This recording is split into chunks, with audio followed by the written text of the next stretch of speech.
Alors aujourd'hui, c'est avec beaucoup de plaisir que nous sommes venus assister à la présentation d'un projet.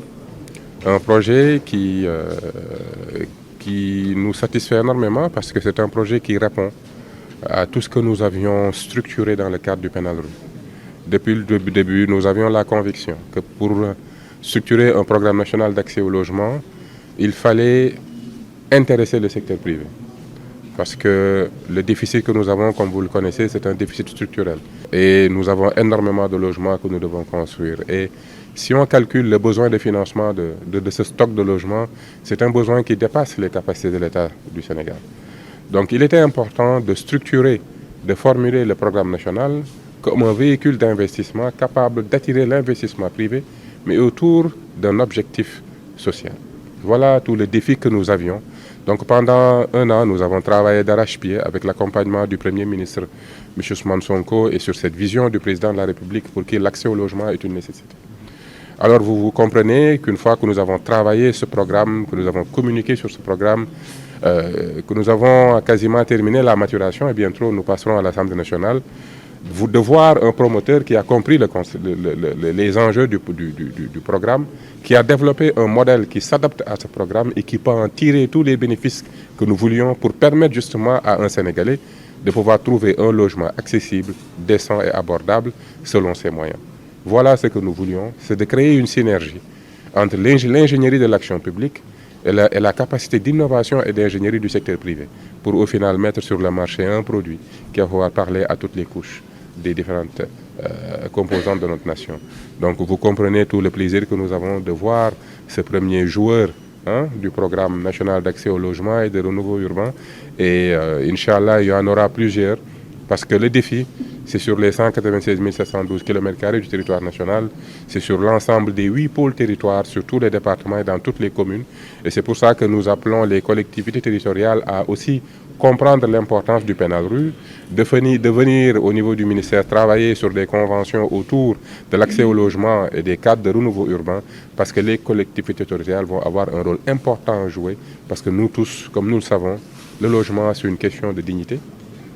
C'est le plus grand investissement qu'un couple ou qu'une personne fera dans le cours de sa vie, mais c'est aussi derrière chaque logement, nous avons plus de 20 métiers qui vont pouvoir profiter des retombées. Et c'est aussi une propriété, c'est le paiement du loyer en moins sur les revenus. Et vous savez combien c'est important. Voilà toute la profondeur et l'importance de cet enjeu. On a trouvé certaines solutions qui permettaient justement, avec certaines structures de matériaux innovants, qui sont sénégalaises, qui permettent aussi de rentrer dans des programmes éco-durables, puisque c'est des nouveaux matériaux qui rentrent dans toutes les questions d'éco-climatique et d'éco-environnement sur les matériaux, qui sont des alternatives aux armatures d'acier, qui aussi permettent justement d'alléger le poids du bâtiment. Et le simple fait de pouvoir alléger le poids du bâtiment veut aussi dire réduction de coûts. Ce qui veut dire que les murs porteurs et les poteaux ont moins de charges à supporter.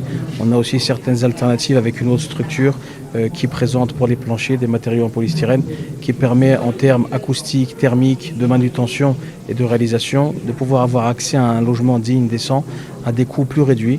C'est un programme d'habitat qui se veut innovant avec son cadre et son environnement, puisque la question d'habitat aujourd'hui, elle n'englobe pas uniquement l'habitat en soi, puisque là il s'agirait de dortoirs.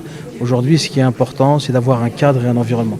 Et le cadre et l'environnement veut dire des infrastructures sanitaires, éducatives qui peuvent correspondre à toutes les communautés, avoir un habitat qui est en phase avec la société sénégalaise. C'est pourquoi on a pensé plusieurs typologies de logements avec cette mixité sociale, c'est-à-dire pour les personnes à mobilité réduite, nous avons des solutions, mais aussi pour les personnes âgées, pour avoir cette mixité générationnelle au-delà de la mixité sociale sur l'habitat.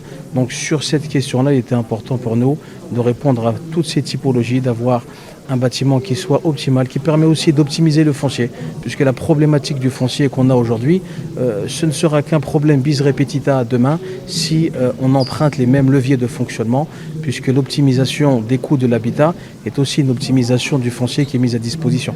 Il faut comprendre que le foncier en lui-même est un prêt des générations futures aux générations actuelles, puisque les décisions d'aujourd'hui auront des répercussions sur les générations en naissance aujourd'hui de demain, qui subiront les actions et les décisions qui sont les nôtres. C'est pourquoi, si on prend tous les modèles leaders mondiaux, européens, qui ont traité cette question d'habitat social digne, aujourd'hui on parle d'objectifs de développement durable, avec une question d'habitat qui traite le cadre, l'environnement, l'inclusion. Et pour cette question-là, il est important d'avoir un programme collectif.